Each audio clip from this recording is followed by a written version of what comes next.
Import कर ली थी, sorry export कर दी थी। अब हमें आगे देखो क्या बोला हुआ है, now create a new company by your student code and import all the exported data. जो भी आपने एक्सपोर्ट किया है वो सारा का सारा क्या करना है, आपको इसमें इंपोर्ट करना है। मतलब एक न्यू कंपनी में आपको सारा का सारा डेटा उसमें लेके आना है। तो सपोज मैं यहाँ पे एक न्यू कंपनी क्रिएट कर लेती हूँ, ऑल्ट के क्रिएट इंपोर्ट बैच 11। सपोज मैंने एक इंपोर्ट की कंपनी क्रिएट की यहाँ पे।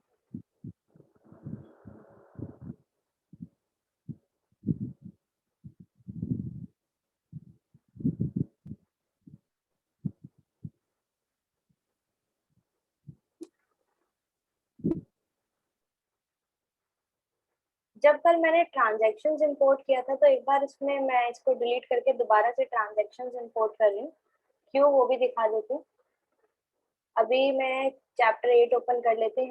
यहाँ से आपको करना है एक्सपोर्ट। तो यहाँ से करोगे आप ऑल टी, यहाँ से ट्रांजैक्शंस, यहाँ से कॉन्फ़िगर।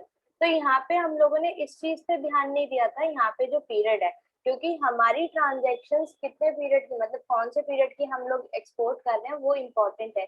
तो कल हमने सिर्फ अप्रैल का ही एक्सपोर्ट कर दिया था, रिमेनिंग हमने जो एंट्री करेंगे वो नहीं आएंगी। तो यहाँ पर आपको डेटा डालना है कि आप 1419 से लेके आप पूरे फाइनेंशियल ईयर का ही ले रहे हो सपोज, ठीक है। तो यहाँ से अगर आप 31 मार्च 20 तक ले रहे हो, मैंने पूरा ही यहाँ पे शो कर दिया। अगेन कहाँ पर एक्सपोर्ट कर रहे हो, तो यहाँ पे folder path select from drive पे जाओगे आप लोग।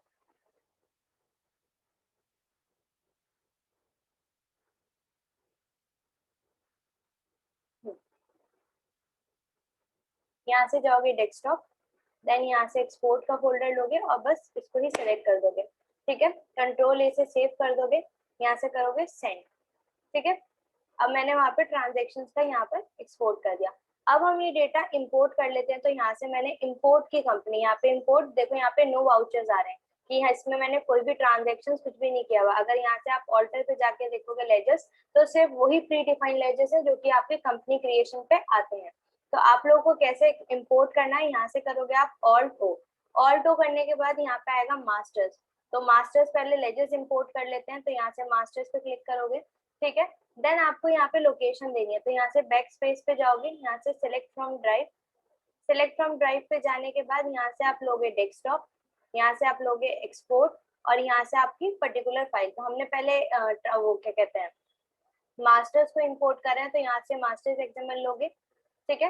देन यहाँ पे आपसे पूछा जाएगा कंबाइन करने आपको ओपनिंग बैलेंसेस। अगर कोई डुप्लीकेट बैलेंस, मतलब अगर कोई लेजर डुप्लीकेट जो कि आपने इस कंपनी में क्रिएट किया हुआ है और आप इंपोर्ट में भी है वो, तो अगर आपको वो इग्नोर करना है या मॉडिफाई कर देना है, जो नया डेटा उसके अकॉर्डिंग मॉडिफाई कर देना है, तो मैं सिंपल कंबाइन कर रही हूँ कि दोनों बैलेंसेस को वो कंबाइन कर ले, जो एग्जिस्टिंग भी है और जो आप इंपोर्ट भी कर रहे हो, बिकॉज इसके अंदर कोई है ही नहीं, और जो पुराने दो लेजर्स हैं वो एज इट इज रहे, वो हट ना जाए। तो यहाँ से कंबाइन ओपनिंग डेटा। तो अब देखो यहाँ से चल के ऑल्टर पे जाओ, लेजर्स पे जाओ, तो जितने भी आपने उसमें बनाए हुए थे वो सारे के सारे लेजर्स यहाँ पे इंपोर्ट कंपनी में इंपोर्ट होके आ गए। हमने इंपोर्ट में कुछ भी नहीं किया है, ठीक है। अब ट्रांजेक्शन्स अगर हमें करनी है तो यहाँ से सिंपल वही चीज आप करोगे, ऑल्ट ओ पे जाओगे, ट्रांजेक्शन्स पे जाओगे और सेम ट्रांजेक्शन्स की फाइल को सिलेक्ट करके ट्रांजेक्शन्स को भी इंपोर्ट कर लोगे। एक सेकेंड।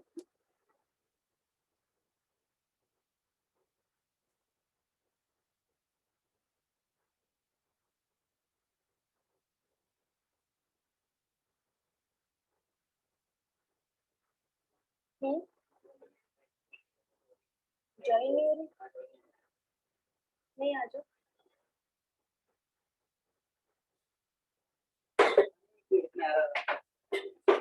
कोई नहीं, आ जाओगे, हटो। हम्म, इसके बाद सिंपली इंपोर्ट कर लेना। सिर्फ उसकी वजह से एरर आ रहा है क्योंकि मैंने उसमें पीरियड जो है डिफरेंट ले लिया था।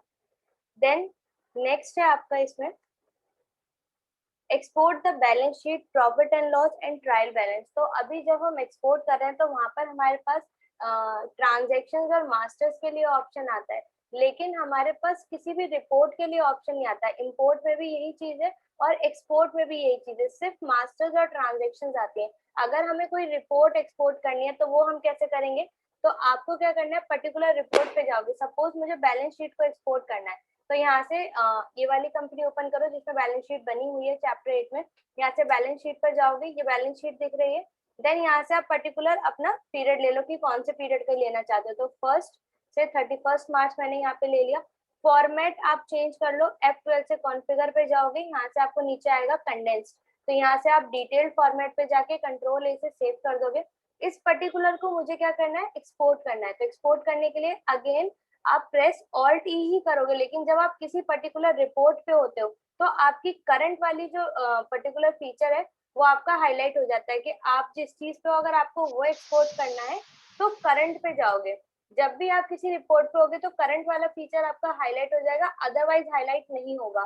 तो करंट पे बस आपको क्लिक कर देना है। तो यहाँ पे आपके पास ऑप्शन आ जाएगा कि आपका फॉर्मेट जो है वो डिटेल्ड में। अगर आपको कुछ कॉन्फ़िगर करना है तो यहाँ से कॉन्फ़िगर पे जाओगे। कॉन्फ़िगर हमें क्या करना है, कॉन्फ़िगर ये करना है कि हमें बोला है कि एक्सेल और पीडीएफ फॉर्मेट में आपको एक्सपोर्ट करना है। तो पहले मान लेते हैं हमें पीडीएफ में करना है, तो कहाँ से करोगे आप, यहाँ पे आपके पास आएगा फाइल फॉर्मेट। ये एक्सएमएल फॉर्मेट है। एक्सएमएल फॉर्मेट कौन सा फॉर्मेट है, जो हमने यहाँ पे एक्सपोर्ट में यूज किया हुआ, ये जो कि आपका इसमें ओपन नहीं होगा, सीधा टैली में ही एक्सपोर्ट करके होगा। तो आपको क्या करना है, इसको यहाँ से चेंज करना है। तो यहीं से एंटर करोगे, यहाँ पे सारे फॉर्मेट्स अवेलेबल आ जाएंगे जो भी आपको लेने हैं। तो सपोज मुझे पीडीएफ लेना है, यहाँ से पीडीएफ लोगे, सिंपल। अब यहाँ से आपको नेम वगैरह अगर चेंज करना है तो यहाँ से नेम और लोकेशन की लोकेशन कहाँ देनी है, तो यहाँ से एंटर करो, यहाँ से सेलेक्ट फ्रॉम ड्राइव पे जाओ।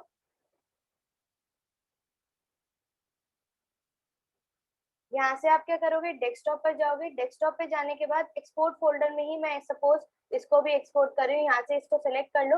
अब कंट्रोल ए से आप सेव कर दोगे, सिंपल। अब आपको क्या करना है, सेंड। वहां पे ओवरराइट का ऑप्शन क्यों आ रहा है मेरे में, जब आप करोगे आपके में नहीं आएगा, क्योंकि मैंने ऑलरेडी यहाँ पे balance sheet, profit and loss ये सब इंपोर्ट करा हुआ है पहले भी। तो इस वजह से अब क्या हो गया, ये वाला डेटा इसके ऊपर ओवरराइट हो गया। अगर आप किसी फोल्डर में जिसमें ऑलरेडी ये चीज है इस नाम से और आप दूसरी इंपोर्ट करोगे तो वो पूछेगा कि क्या उस वाले डेटा के ऊपर आपको इसको ओवरराइट कर देना है। तो मैंने ओवरराइट कर दिया। यहाँ से बैलेंस शीट ओपन करो अपनी।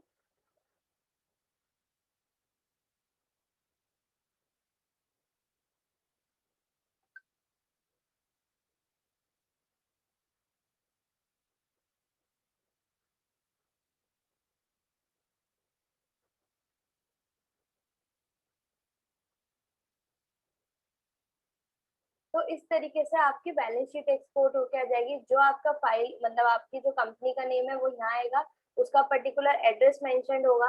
देन आप क्या रिपोर्ट कर रहे हो, कौन से फाइनेंशियल पीरियड के लिए कर रहे हो, वो यहाँ पे शो होगा। और प्रॉपरली जो भी रिपोर्ट है वो इस तरीके से शो होगी। क्लियर है सभी को? Yes ma'am. अब सपोज अगर मुझे इसी फाइल को एक्सेल में करना है तो आप क्या करोगे, ऑल्ट ई ही करोगे, करंट पर ही जाओगे। बस एक चीज आपको चेंज करनी होगी जो कि है फॉर्मेट। तो यहाँ से आप जाओगे फाइल फॉर्मेट पे और यहाँ से आपको क्या करना होगा, एक्सेल लेना है।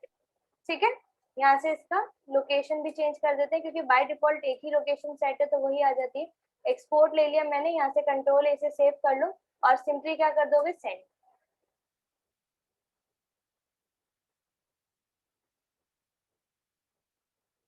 एक्सपोर्ट होने के बाद एक्सेल में आपके एक्सेल की फाइल ओपन होके शो करेगी कि किस तरीके से हुआ।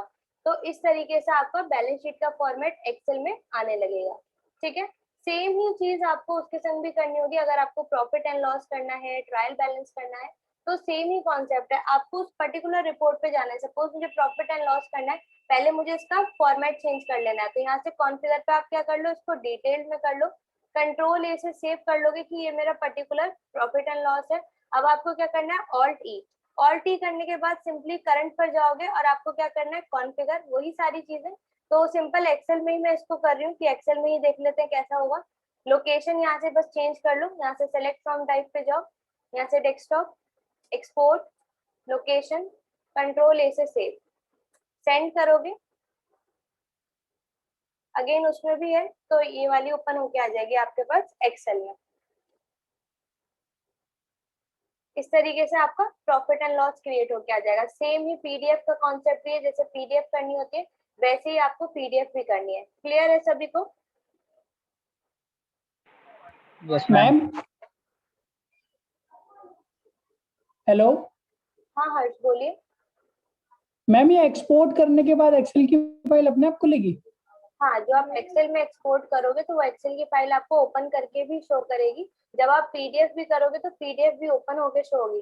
हमेशा आपकी वो डायरेक्टली ओपन करके शो करने लगती है कि आपने ये करा है। आप फाइल क्लोज करके आपके पर्टिकुलर फोल्डर में जाएगी ही जाएगी वो। Yes ma'am. मैम कल आना है हमें? क्या बोल रहे हैं आप हर्ष? कल आना है हमें? हाँ कल आना है। मैं आज आपको दिन में सबको कंफर्म कर दूंगी। आपके जो टाइमिंग्स है एक बार मैं सभी को बैच में बता दूंगी कि किसको किस टाइम आना है। जी मैम, ठीक है। Then on 31st of July, take a printout of confirmation of account statement of Mohan Brothers. तो आपको क्या करना है, सिंपली यहाँ से जाओगे,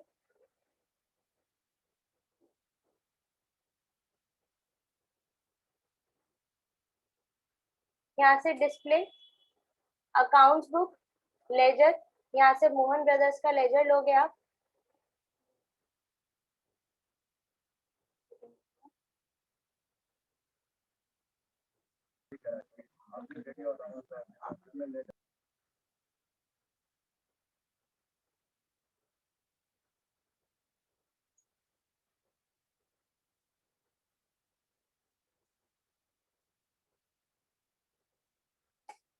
यहाँ से ऑल्ट पी करोगे, यहाँ से कॉन्फ़िगर पर जाओगे। कॉन्फ़िगर पे जाने के बाद यहाँ से करोगे आप जो आपका आ रहा है रिपोर्ट टाइप। तो आप किस तरीके की रिपोर्ट को आप प्रिंट कॉन्फ़िगरेशन के लिए दे रहे हो, तो यहाँ से क्लिक करोगे और यहाँ से आप करोगे कंफर्मेशन ऑफ अकाउंट्स। यहाँ से कंफर्मेशन ऑफ अकाउंट पे जाओगे। रिमेनिंग आपकी प्रिंटर जो भी आप प्रिंटिंग के लिए आपको सेटिंग्स करनी है कि जो आप ये कंफर्मेशन के डॉक्यूमेंट क्रिएट कर रहे हो कि उस पर टाइटल क्या आना चाहिए, सब टाइटल क्या आना चाहिए। अगर आपको कंपनी की जीएसटी नंबर वगैरह, टैक्स की डिटेल्स वगैरह डालनी है, पार्टी की क्या क्या डिटेल्स निकालनी है, तो वो सारी चीजें, देन प्रिंटर की क्या सेटिंग्स रखनी है, वो सारी चीजें आप यहाँ से कर सकते हो। अगेन फॉर्मेट कैसा रखना है, तो फॉर्मेट भी यहाँ से, अगर आपको डिटेल रखना है तो यहाँ से सिलेक्ट करोगे, कंट्रोल ए से सेव कर दोगे और यहाँ से प्रिंट तो होगा नहीं तो यहाँ से रिव्यू के लिए देखोगे तो इस तरीके से आपका शो करने लगेगा कंफर्मेशन। तो जूम करके मैं दिखा देती हूँ। बेसिकली ये आपकी ये अमाउंट है कि जो आपने सेल्स कर रखी है उसके रिगार्डिंग आपने एक डॉक्यूमेंट शेयर करिए कि ये आपकी पर्टिकुलर लेजर में बैलेंस शो हो रहा है। क्लियर है? क्लियर है सभी को? Yes ma'am. तो आप लोग आज पहले यहाँ तक कंप्लीट करना, फिर कल से जो है मैं आप लोगों को पहले ये सारा जो हुआ है रिवाइज करेंगे, फिर चैप्टर 1.9 पे स्टार्ट करेंगे। ठीक है? Yes ma'am. ठीक है, तो यहाँ तक आज आप लोग प्रैक्टिस करो। कोई भी डाउट होगा, क्योंकि कल जो मैं अगर रिवीजन स्टार्ट भी कराऊंगी तो चैप्टर 3 से कराऊंगी। 2 और 1 लेजर्स, ग्रुप्स वगैरह ये सब नहीं कराऊंगी। ये सब आप लोग प्रिपेयर करके रखना और यहाँ पे आके एक बार प्रैक्टिस कर लेना। ठीक है? मैं सीधा आपको ट्रांजेक्शन से स्टार्ट कराऊंगी। अगर कोई डाउट होगा तो वो क्लियर कर दूंगी। क्लियर है? Okay yes ma'am. ठीक है। Yes ma'am.